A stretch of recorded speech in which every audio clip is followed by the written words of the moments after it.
जिंदाबाद जिंदाबाद जिंदाबाद क्षेत्रीय एकता जिंदाबाद जिंदाबाद जिंदाबाद।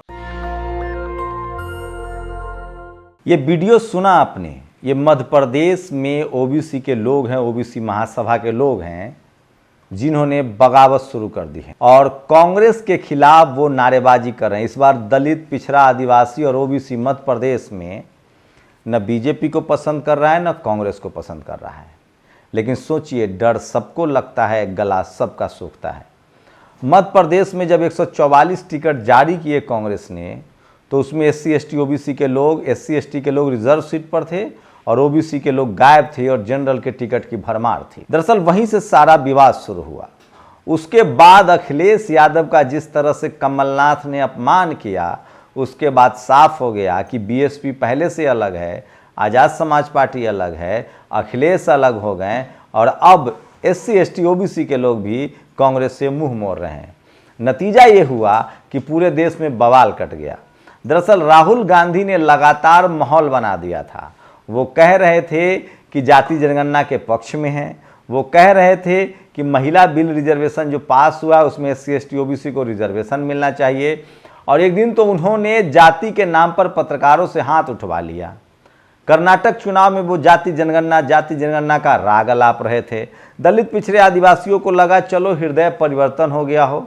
उस पार्टी के पूर्व राष्ट्रीय अध्यक्ष का, जिसके पिता ओबीसी आरक्षण के खिलाफ 3 घंटे संसद में बोलता है, वो शख्स जिसके पिता राम मंदिर का दरवाजा खोलता है, वो शख्स जिसकी दादी खुद ब खुद संघ की बहुत करीबी रही है। दरअसल इस देश में इतिहास गवाह है कि जब जब गैर सवर्ण प्रधानमंत्री बनने का मौका मिला, एक बार जनसंघ और कांग्रेस ने, एक बार बीजेपी और कांग्रेस ने तय किया कि नहीं, हमें सवर्ण ही प्रधानमंत्री चाहिए अगर गैर कांग्रेसी भी है तो। मोरारजी देसाई, सोचिए, भले वो कांग्रेस के नेता थे, लेकिन उनको जब पहले बार जो गैर कांग्रेसी सरकार बनी, मोरारजी देसाई जब प्रधानमंत्री बने, तो दरअसल उस समय मोरारजी देसाई को प्रधानमंत्री बनना नहीं था। प्रधानमंत्री तो किसी और को बनना था।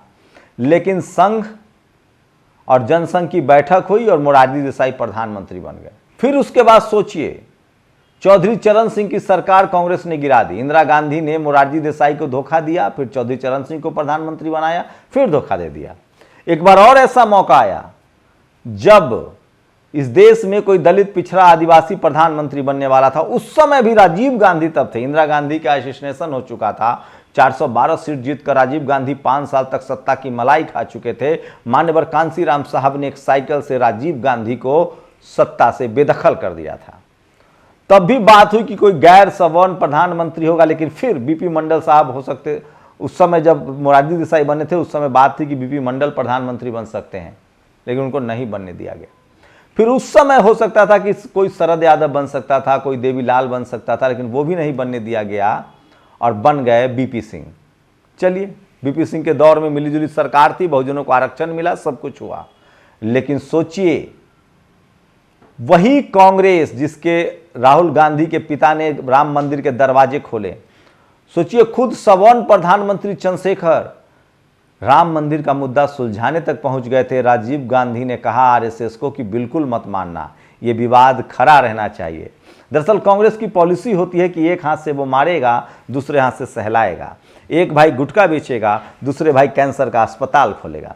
क्या यही कर रही है कांग्रेस? और अब सोशल मीडिया का दौर है, अब कुछ छुप नहीं सकता है और सब कुछ दूध का दूध और पानी का पानी हो चुका है। लेकिन सोचिए, जिस तरह से एससी एसटी ओबीसी के लोगों ने बवाल काटा, जिस तरह से अखिलेश यादव ने पलटवार किया, मायावती जी तो बहुत पहले भांप चुकी हैं इन लोगों को कि ये लोग गठबंधन के नाम पर अंतिम वक्त में धोखा देते हैं। सोचिए, पिछली बार राजस्थान में 6 बीएसपी के विधायक जीते थे।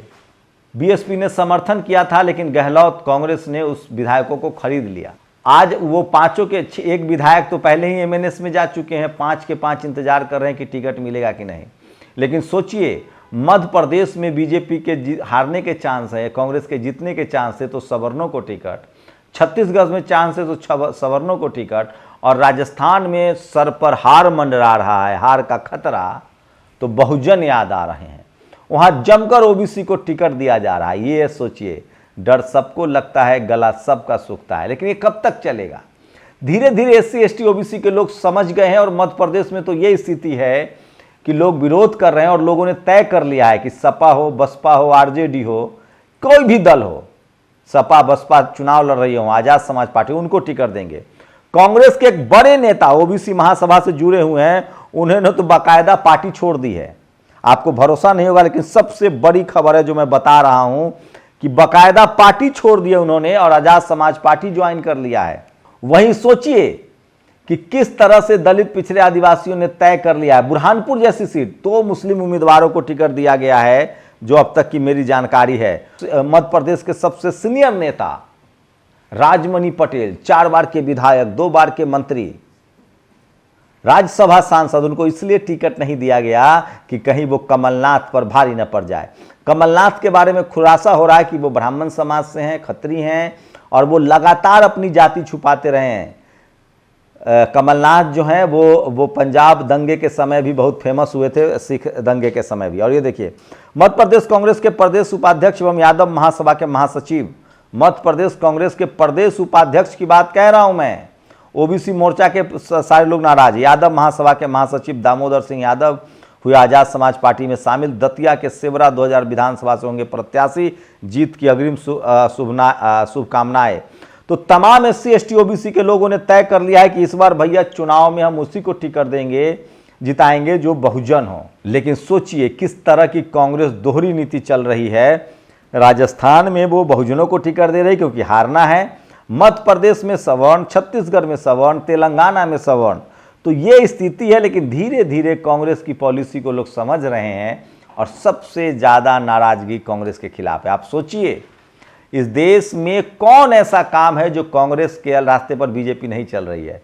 एक फर्क है नरेंद्र मोदी में। जब नरेंद्र मोदी बीजेपी की सरकार आई तो सचिन को नहीं चुना गया, रेखा को नहीं चुना गया, किसी पीटी उषा को चुना गया राज्यसभा के लिए, किसी मैरूकॉम को चुना गया राज्यसभा के लिए। कांग्रेस किसको चुनती थी? सचिन तेंदुलकर और रेखा।